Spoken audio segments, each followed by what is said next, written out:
Hi there, this is Professor Eckhouse, and I am going to talk to you today about systems of linear inequalities.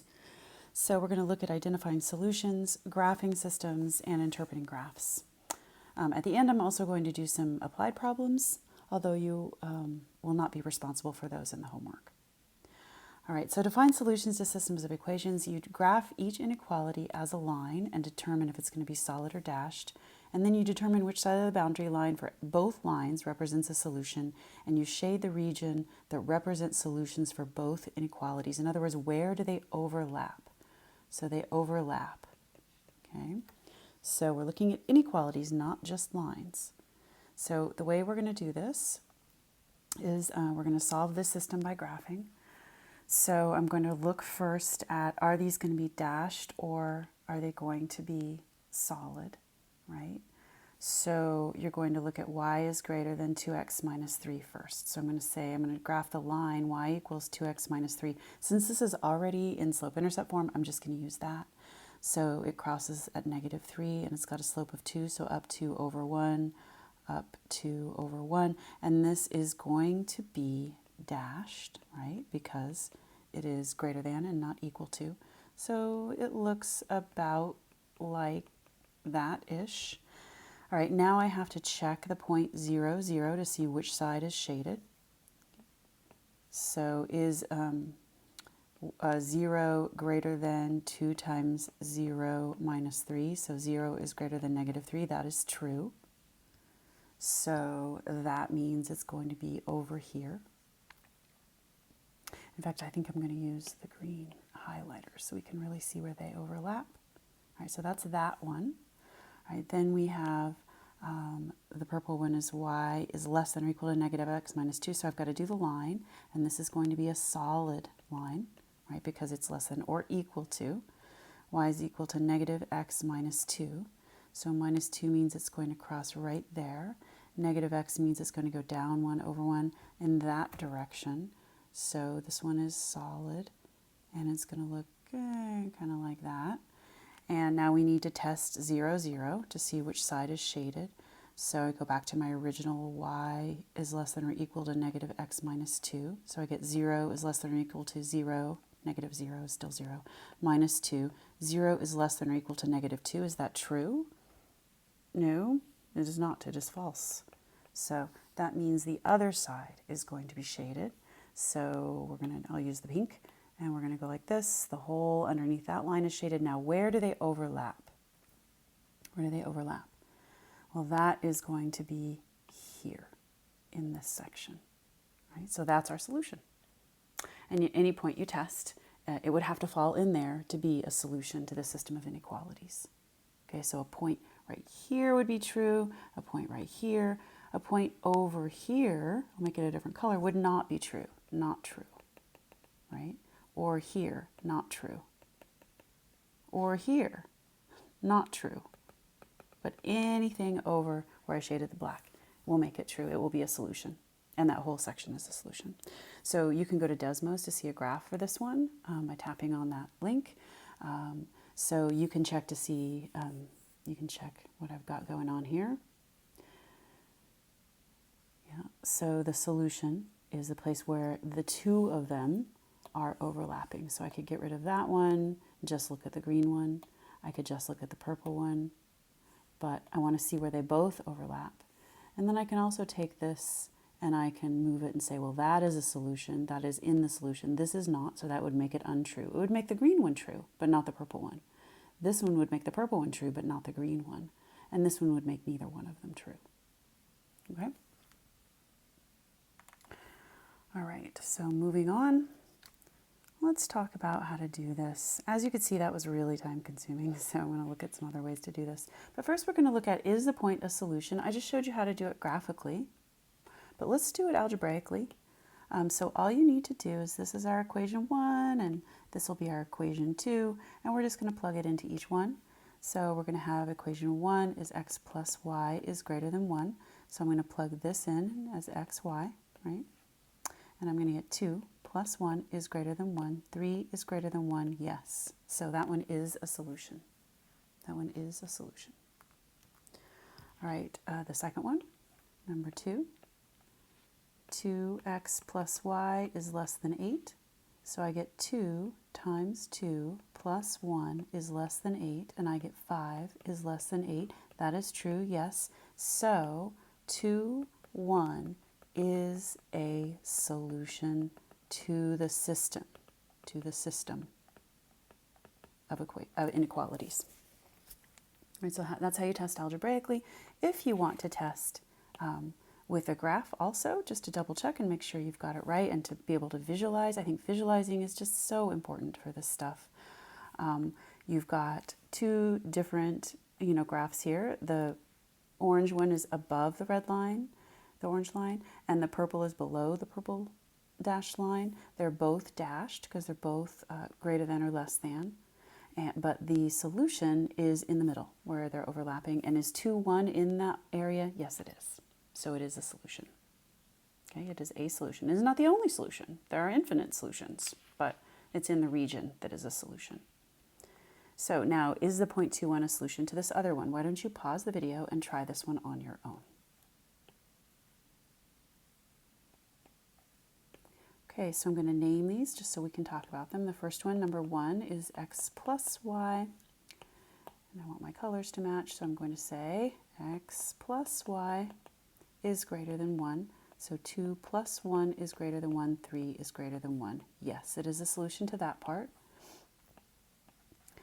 So the other one is 3x plus y is less than 4. So we're going to put 3 times the 2 plus 1 is less than 4. I get 7 is less than 4. No, that is not true. So this point will make the purple one true, the first one. It will not make the green one true, so it is not a solution. Okay, so no, it is not a solution. Oh, and by it, I mean the 0.21. All right, so if you want to check, graph it on Desmos, and you can see that it does not fall in the region, which is over here, right? The purple and the red are over here. And for it to be a solution to the system, it would have to be over there. So it is not. It is a solution to the purple one, but not the other one. All right. This kind of problem, you're going to be asked to solve the system by graphing. And in the homework, there will be an embedded Desmos calculator, so you don't even have to leave Lumen to do it.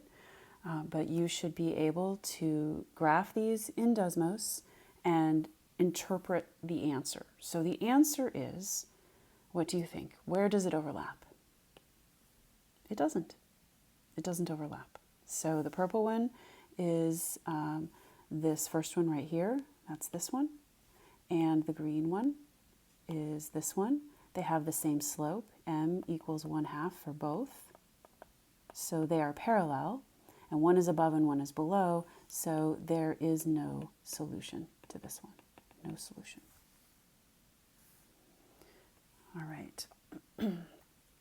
If you want to play with these graphs at all, you can click on those links. All right, so example 5 asks us to shade the region of the graph that represents solutions for both inequalities. So we've got x plus y is greater than or equal to 1, so that is going to be, this blue region up here.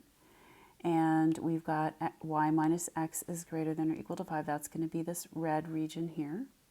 So the solution to the system of equations is going to be this area here where they overlap.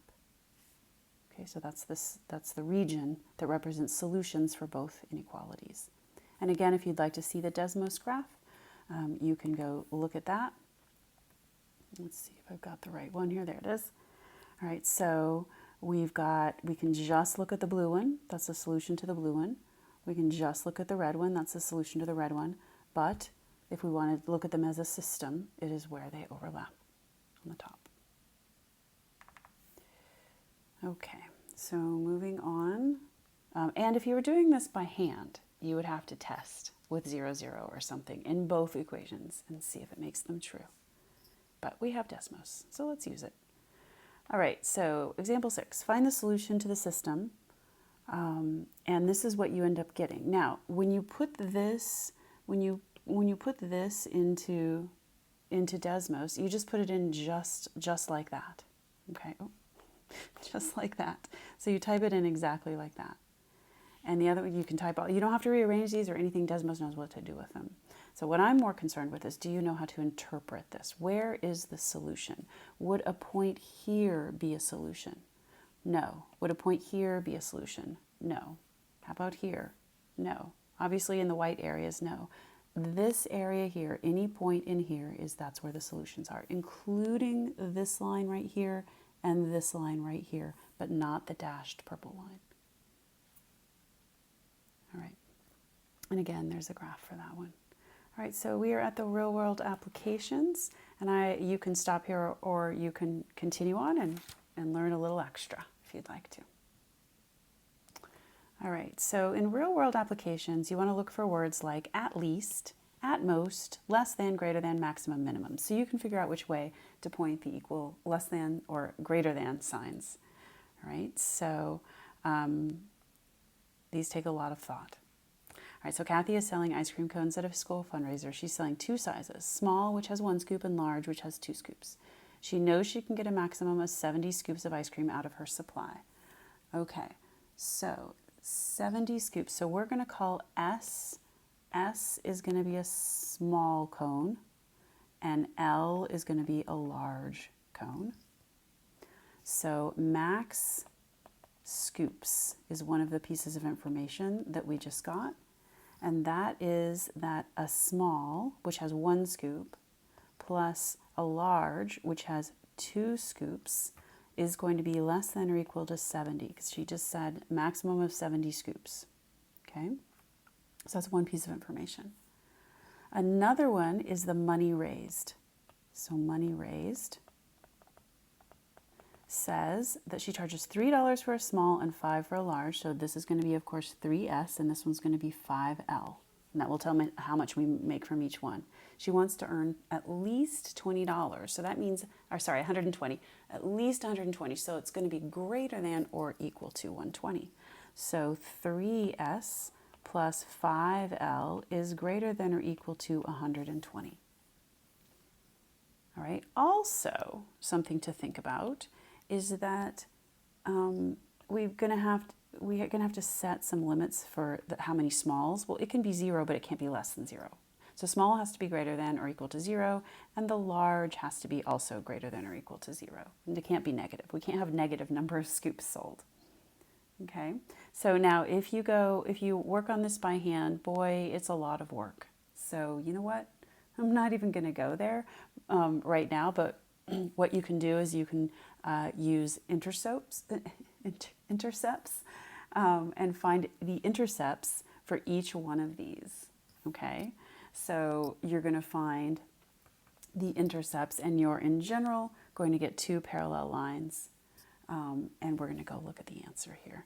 So you're going to get an overlap, and let's explain what the overlap means. Okay, so one of them, the green one, is down underneath, right? It's down here, the whole thing underneath. And the blue one is all up above, up here.